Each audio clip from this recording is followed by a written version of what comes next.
สบายดีทุกคนวันนี้ก็มาพบกับเด็กแสบพร้อมเนาะพิเศษคือมีตัวหมีมาด้วยแม่ครับแม่ครับแม่จะพาผมไปไหนครับวันนี้เลยครับวันนี้แม่ก็จะพาหนูมาเล่นเกม Free Fire ไงนะลูกวันนี้เขาอัปเดตมาใหม่ แล้วก็มีคู่หูคนใหม่ด้วยลูกซึ่งเป็นลูกไงไอตัวหมีหรือครับแม่ผมเพิ่งรู้นะเนี่ยจริงนะสิลูกเขาว่าตัวหมีแพนด้าเนี่ยมันช่วยในการเพิ่มเลือดถ้าเรายิงศัตรูตายมันจะเพิ่มเลือดมาเดี๋ยวเราจะมาลองกันว่ามันจริงหรือเปล่าแม่ครับนั่นไงครับแม่เขายิงกันอยู่ตรงนั้นโอเคลูกแม่เห็นแล้วเดี๋ยวแม่จะลองยิงมันดูแม่ยิงมันแล้วลูกแต่มันยังไม่ตายลูกมันยังไม่ตายยิงมันดีๆสิแม่เล็งมันดีๆก็ยิงอ่ะหนูเห็นเขายิงง่ายจะตายหน้าแม่กำลังใช้ความพยายามอยู่กลัวแม่จะใช้ความพยายามเสร็จพวกมันหนีกันไปหมดแล้วครับแม่ทำอะไรอยู่เนี่ยโถใจเย็นๆหน่อยเดี๋ยวแม่ยิงมันอยู่ตรงนี้งั้นไงมันตายแล้วไงไม่เห็นไหมล่ะแม่เก่งไหมตบมือให้แม่ด้วยครับแม่ของหนูเก่งที่สุดเลยเย่แม่ยิงมันได้แล้วเดี๋ยวเสียงดังไปแม่เห็นอีกแล้วตัวหนึ่งเดี๋ยวแม่จะยิงหัวมันเย่แม่ของหนูเก่งที่สุดเลยแม่ไปทำอะไรมาเนี่ยทำไมแม่เก่งอย่างนี้เอาละแม่เห็นอีกตัวแล้วจะเสียงดังไปเลยเดี๋ยวแม่จะจบยิงหัวมันโอ้แม่ก็ยิงมันดีๆสิมันยังไม่ตายเลยมันตายแล้วแม่ยิงมันตายแล้วจริงเหรอทำไมหนูไม่เห็นเลยอ้าวจะเห็นอะไรล่ะก็หนูมีแต่เหงานอนแม่เห็นละงอบอยู่ไม่นะหนูไม่ได้เห่านอนหนูแค่ง่วงไปหาคนอีกเดี๋ยวแม่พาไปยิงคนอีกต่อไปครับแม่ก็ความสามารถของแมวเนี่ยมันก็ได้จริงๆนะครับทุกคนเพราะว่าเวลาเรายิงคนตายแล้วมันก็จะเพิ่มเลือดให้ประมาณ 1% 2% ก็ใช้ได้จริงถือว่าโอเคผมโคตรชอบเลยอย่างโกงครับ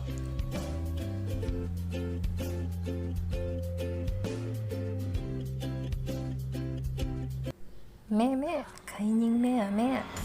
ระวังนะแม่นะโอเคลูกแม่เห็นแล้วลูกแม่เห็นแล้วเดี๋ยวแม่จะจัดการมันเองจังหวะนี้มันขึ้นมามันแตกจับแม่เอาเลยแม่มันขึ้นมาแล้วแม่ยิงไปเลยขึ้นมาอย่างนี้ก็หัวแตกสิครับเข้าไปเม็ดหนึ่งแล้วโดดขึ้นมาจุกเหรอครับจุกเหรอเอาสิครับแตกตอนนี้ผู้พากย์เริ่มสับสนแล้วไม่รู้เสียงใครเสียงแม่เสียงลูกแล้วตอนนี้ยากมากเลยทำเสียง2เสียงเนี่ยตอนนี้เขาเห็นแล้วคนรัดอยู่ข้างหน้าเลยตอนนี้เราจะมารัดคิวมันทำอะไรอยู่มันสาวแหนอยู่มั้งแม่เอาแหนอะไรตอนนี้เอาไปกินตอนนี้เราก็อยู่จุดพีคแล้วมันยิงกัน2คนข้างหน้าสกานี่สายพี่ทั้งหลายแรกก็คงดีใจแล้วเนาะเพราะว่าได้เขียนเอานั่นนะสกินปืนฟาร์มัสนี่ของฟรีเด็กแสบก็เขียนไปเท่าเดียวได้เลยเด็กแสบก็ได้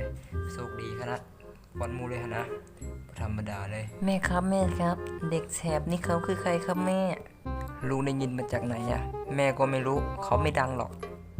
แม่หนูได้ยินเสียงคนมาเห็นแล้วมันขึ้นมาแล้วยิงมาเลยยิงที่แม่ไม่โดนยิงอ่ะเพราะหนูได้ยินเสียงเท้าของเขานั่นเลยแม่ขอบคุณเดี๋ยวจบเกมนี้เดี๋ยวแม่จะซื้อขนมให้กินหนูแม่ครับหนูเป็นตัวหมีนะครับหนูจะกินขนมได้ไงหนูจะกินไม้ไผ่ครับแม่ไม่เป็นไรอ่ะเดี๋ยวแม่พาไปสวนสัตว์ก็แล้วกันไปกินไม้ไผ่แต่ตอนนี้แม่หนีเล็ดโซนก่อนเล็ดโซนจะแดกแม่อยู่แล้วไปก่อนนะเด้อแม่จะหนีมันทำไมเล็ดโซนมันทำอะไรแม่ได้หรอหนูไม่รู้อะไรเล็ดโซนมันเคยทำให้แม่ตายเท่านึงแล้วเล็ดโซนมันทำให้แม่ตายยังไงหรอแม่เอาพอเล็ดโซนมันเป็นระเบิดไงไอ้ลูกโง่แม่อารมณ์เสียมาจากไหนเนี่ยแม่ด่าหนูทำไมหนูทำอะไรผิดเนี่ย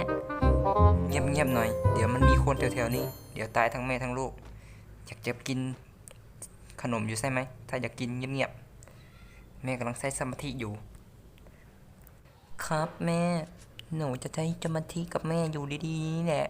หนูจะวิ่งก่อนแม่ก็แล้วกันนะตุ๊กติ๊งอย่าพูดเยอะแม่เห็นคนแล้วมันอยู่ข้างในป้อมตั้งใจบอกก่อนแม่โดดยิงมันเลยแม่โอเคโดดยิงแม่ตายเลยเห็นไหมใครบอกไม่ให้แม่โดดยิงเนี่ย แม่ตายเลย ถ้าชอบคลิปนี้ก็กดไลค์กดแชร์กดติดตามด้วยนะครับ ถ้าชอบเสียงให้ภาคแบบนี้ก็กดคอมเมนต์เลยครับด้านล่างบ๊ายบาย